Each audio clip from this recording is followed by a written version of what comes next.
নমস্কার বন্ধুরা, চলে এলাম আবার একটা রেসিপি নিয়ে। দেখুন আজকে বানাবো ডিম ফুলকপি। এখানে আমি বাটি নিয়েছি, 4টে বাটি নিয়েছি ডিম। এখানে আমি একটা মশলা বেটে নিয়েছি। এখানে আছে আদা, পেঁয়াজ, রসুন, কাঁচা লঙ্কা, টমেটো। আপনারা পুরো রেসিপিটা দেখতে থাকুন। আমি বাটিগুলোর মধ্যে একটু তেল ব্রাশ করে দেব। ভালো করে একটু তেল ব্রাশ করে দিতে হবে। আমি বাটির মধ্যে একটা করে ফুলকপি দিয়ে দিয়েছি।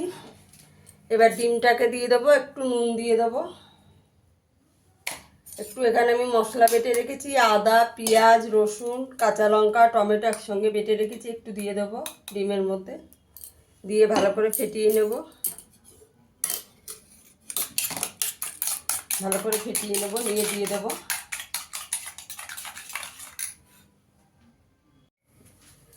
দেখুন বন্ধুরা, আমার সব ডিমগুলো রেডি হয়ে গেছে। এবার কড়াইতে একটু জল দিয়ে দিয়েছি। এখানে একটা থালা বসিয়ে দেবো। আমি এটাকে একটু 5-7 মিনিট একটু স্টিম করে নেব।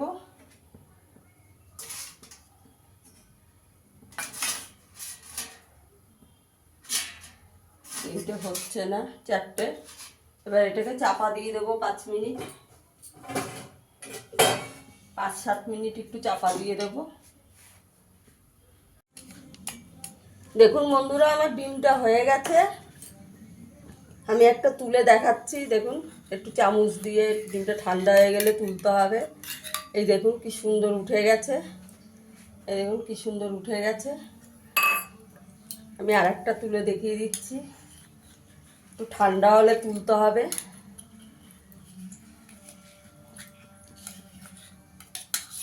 এই দেখুন কি সুন্দর উঠে গেছে। এখানে কড়াইতে তেল দিয়ে দিয়েছি। এবার ডিমগুলোকে একটু ভেজে নেব, হালকা করে একটু ভেজে নেব। দেখুন বন্ধুরা কতটা সুন্দর হয়েছে।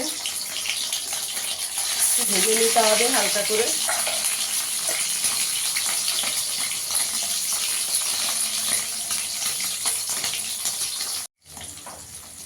ভাজা হয়ে গেছে, তুলে নেব। এরকম করে একটু হালকা করে ভেজে নিতে হবে, বেশি ভাজার কোনো দরকার নেই।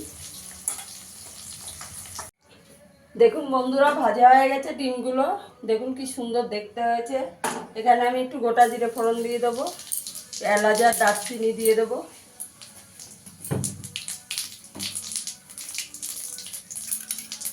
এখানে মশলাটা দিয়ে দেবো, পেঁয়াজ, আদা, রসুন, টমেটো, কাঁচা লঙ্কা একসঙ্গে বেটে রেখেছি, দিয়ে দেবো।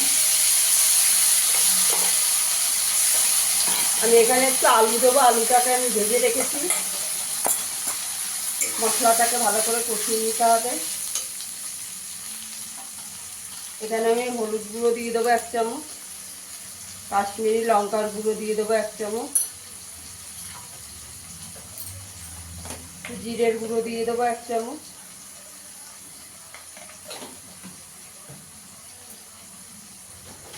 পরিমাণ মতো নুন দিয়ে দেবো। এবার মশলাটাকে ভালো করে কষিয়ে নেব। মশলাটা কষানো হয়ে গেছে। আমি ভেজে রাখা আলুটা দিয়ে দেবো। আলুটা দিয়ে একটু ভালো করে কষিয়ে নেব। দেখুন বন্ধুরা, আমার মশলাটা আলু দিয়ে ভালো করে কষানো হয়ে গেছে। এখানে আমি একটু গরম জল করে রেখেছি, দিয়ে দেবো। বন্ধুরা, আমার ডিম ফুলকপি রেসিপিটা কেমন হলো আমাকে কমেন্ট করে জানাবেন। ঝোলটাকে একটু ভালো করে ফুটিয়ে নেব। আলু সেদ্ধ হয়ে গেছে। এবার ডিমগুলো দিয়ে দেব। দেখুন বন্ধুরা কতটা সুন্দর হয়েছে।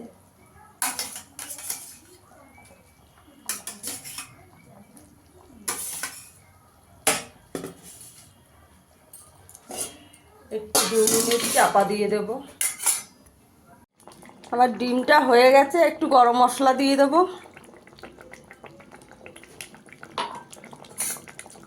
গ্যাসের আঁচটা বন্ধ করে একটু চাপা দিয়ে রাখবো। দেখুন বন্ধুরা ফুলে ফুলে কত বড় হয়ে গেছে।